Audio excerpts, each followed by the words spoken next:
Good morning, everybody. It's Saturday. I took the entire weekend off. I am so excited. I just did a little bit of work in the garden. I sprayed my squash with some more baking soda and water. I also went through and pruned some of the leaves off on the squash and cucumber to give the leaves more airflow. And I took off any dead or dying leaves, so it looks a little more bare, but it's going to be a lot healthier for them. It's Sunday and I'm sitting out in the garden. I spent all day yesterday out in the garden. I want to show you something that happened at work on Friday.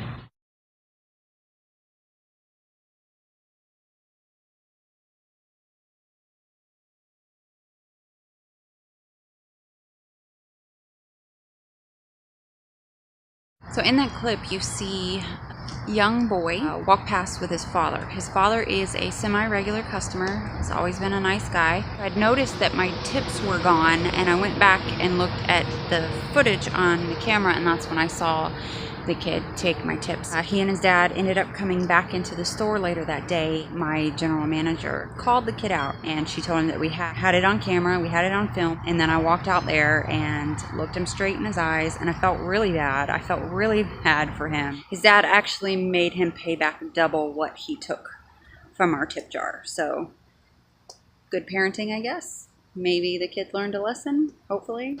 Taking in our scrap this morning.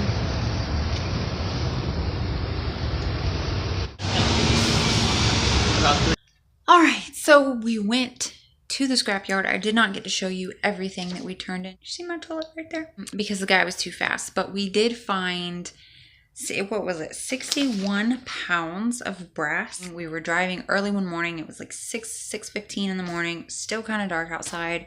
And I drove past a brass piece on the ground. And when I saw that, I looked and there was more. They were 1-inch valves, some kind of valves, but anyway, so we stopped and we actually picked them all up. It was 61 pounds of brass. It was a beautiful thing. So anyway, this is what we got for all the stuff that we scrapped today. So it's the brass that we found, 61 pounds. We got $79 for that. Isn't that cool? And then all our different kinds of wire and our steel and our coppers and more brass and electric motors and stuff like that. 224 pounds of scrap, and we got $206.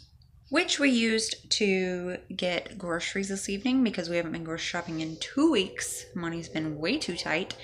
And so we were able to get groceries. We're able to take care of something else we need to take care of.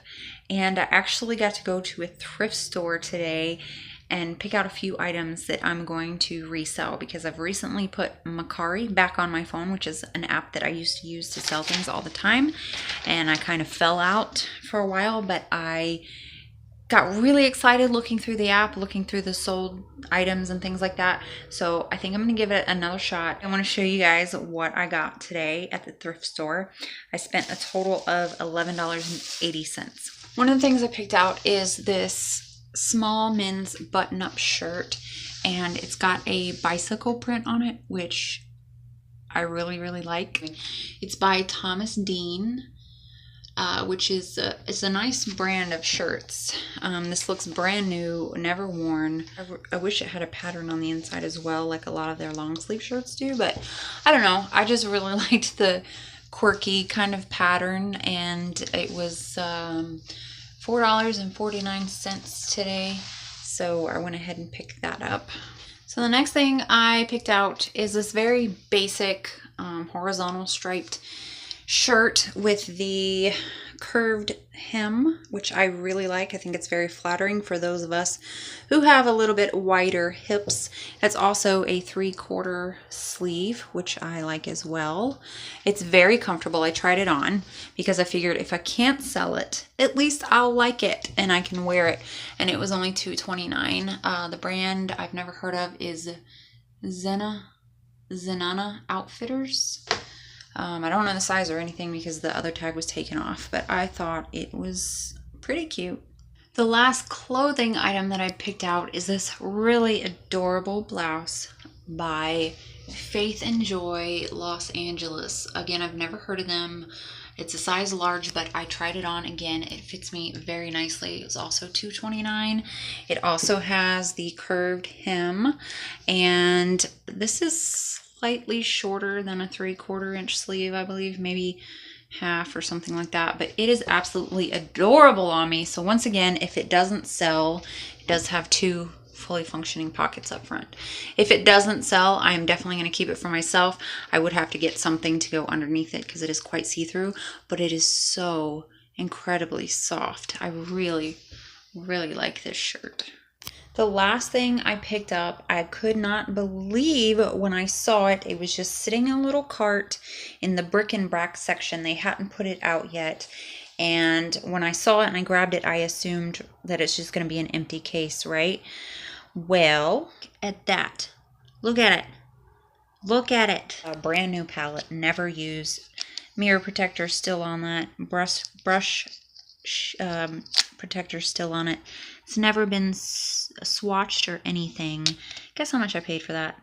Now, bear in mind that I know that they make fakes of these. I need to do some research to find out and make sure that it's actually the real thing. Look at this price tag. Can you read that?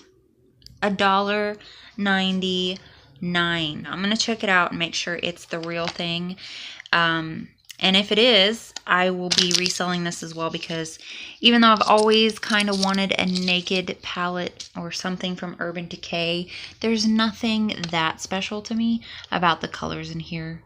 And I'd rather make the money than keep this for myself. If I was going to get any palette from Urban Decay, it would definitely be the Urban Decay Heat palette. But I thought this was an amazing find if it's real. Just getting home from work, coming out to check on the garden, and I thought I would show you guys the progress we've made. Well, here's our little Red Robin tomatoes. They are almost ready to come off. Eric's really excited about that. He likes cherry tomatoes. Looks like somebody is feasting. Excuse me. Hello. So, yeah, someone's eating our garlic. We planted green onions off of the green onions that my mom sent. We took the bottoms of them and planted those out. So that's what's growing in these pots. My bell pepper top has flowered again. This is a piece, the bottom piece of an onion that Eric just threw out here to see if it would grow. You can see the little roots right there, and it's actually doing a lot better than the ones we planted. The ones we planted have all died. I planted some more seed tomatoes in these 2 tires a few days ago. Nobody sprouted yet except for whatever seed was in there. We've earthed up our potatoes twice, and it looks like it's about time to do it again. I planted white pumpkin seed, Casper white pumpkins, in here, and it looks like we are getting a sprout right there. Our corn is growing pretty quickly. It's pretty tall. I had to prune some of our watermelons because they were dying off, but the ones that are left are looking nice. My Venus flytrap was left out here and enjoyed all the rain we recently got so much that it actually started rooting into the ground, so I'm going to leave that there for now, I guess. My squash has powdery mildew pretty bad on some of the older leaves, but the new growth looks nice. There's the little baby bell pepper I showed you. I got my marigolds in the ground the other day.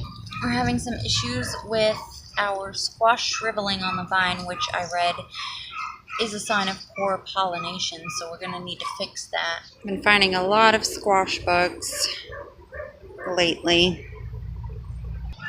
Another beautiful flower Eric grew. Overall, that's how it's looking now. This bed's pretty much filled. Once those flowers start filling out, it's definitely going to be filled. Still a lot of room in here, but once these watermelons get going, it can be a pretty full bed as well. Hey there, Linda. Hello. What you doing? Hey. What you doing? Forgot about the garlic chive. Garlic chive is bushing out, looking nice.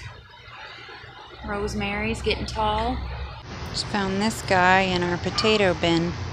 I was just reading through the comments on some of my videos I recently posted, and someone just reminded me that I needed to tell you guys about a couple more spooky things that have happened since I posted the video, I think it was last week, living in a 100-year-old house. So the night that I posted that video, something else happened. The most concerning thing. I mentioned in the video, we always listen to stories as we're falling asleep. So I'm laying there, Eric's already asleep, and I'm having trouble sleeping, noticing that the volume on the video that we're watching keeps going up and down. And because of all the creepy things that I was talking about in the video, I was already a little creeped out, right? So I'm trying to convince myself that it's just the video that we're watching. It's nothing's going on. I'm trying to go back to sleep. I roll over, and within seconds of me closing my eyes, I feel something on this shoulder. My back is to Eric and Eric's back is to me. So I feel on my shoulder what feels like someone does this. And I kind of turn to look at my shoulder because I thought maybe it was Eric, and he's still asleep. I haven't felt any movement from him whatsoever. So I freak out. All I kept thinking is I don't know if I can stay here, because it was so real and I can't figure out what else it could have been. I tried to tell myself maybe my shirt was just settling on my skin, but it was a very distinct feeling that felt like 2 fingertips right on my shoulder. I don't know. This morning, Eric and I were awakened by a beeping sound from somewhere in our house.